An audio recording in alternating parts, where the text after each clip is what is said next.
The reason we are convened here today is to promote the hiring of veterans because it is good for business, it is good for the economy, and it's good for our society. I'm delighted to be working with my friend and colleague, Mr. Evans, and I'd like to now recognize him for any opening remarks that he might have. I want to express my thanks and appreciation to the organization of Veterans Across America. Wes Poriotos, who is chairman and co-founder of Veterans Across America, a nonprofit organization that works as an advocate on behalf of veterans seeking to help them compete for quality employment. In 1994, at the request of the Vice Chairman of the Joint Chiefs of Staff, Wes and a colleague undertook a landmark study of the employment status of a group of veterans who had transitioned from the military since the end of the first Gulf War. We have an opportunity, a rare opportunity, to ignite the fuse on the first great social movement of the 21st century, a veterans' social movement. We should brand the veteran, and we should create a demand for this competitive resource. We must build an equally powerful engine, a branding, supply chain, and software engine to propel them into the workforce. Mr. Poriotos, thank you for your vision and for your testimony and for energizing this committee the way you have and Veterans Across America.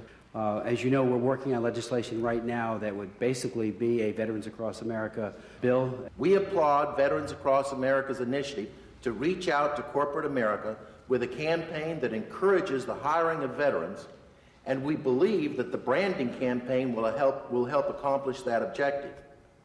The economic powerhouse that is America is cast from the refined ore of a unique quality, whose attributes veterans have in abundance: initiative, drive, teamwork, commitment, motivation, energy, and talent.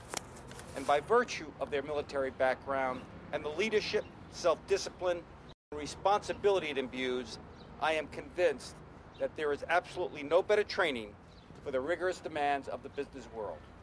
In what other aspects of our society do 20-year-olds maintain multi-million-dollar tactical aircraft, drive billion-dollar nuclear submarines, or operate and maintain $100 million precision weapon systems on land or from the air? The challenge I see, Mr. Chairman, is a word called translation.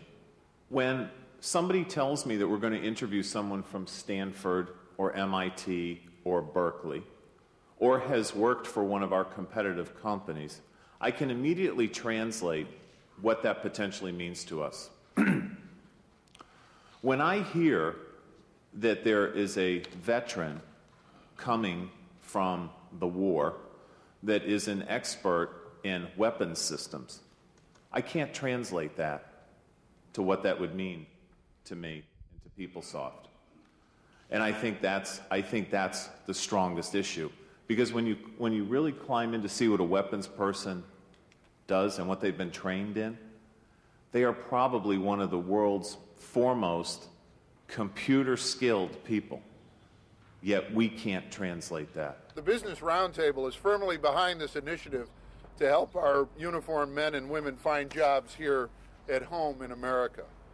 The bottom line is our military develops leaders, individuals who possess a strong work ethic, who have the resourcefulness so critical to innovation and strategic thinking, and who have a culture and a history of getting the job done. The fact remains that unemployment among veterans, especially among younger veterans and minority veterans, remains higher than the national average.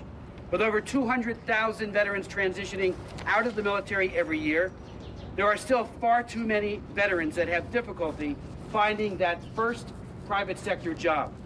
Military veterans are a diversity model of this society, since they do represent all demographics of this nation.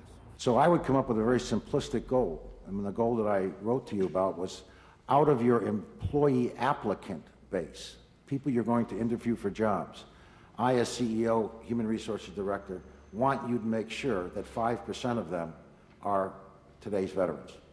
That's a very easy goal to achieve, and as life will have it, we're in the private sector very vertical, and when the CEO waves that hand, things happen. When we think of diversity in its broadest sense, we believe that veterans should be included in that net, recognizing that they are another historically underrepresented pool of talent and brainpower. The chairman of my bank is Jackson Moore. Mr. Moore served on active duty in the United States military holding the rank of captain in the United States Army and the Army Reserves.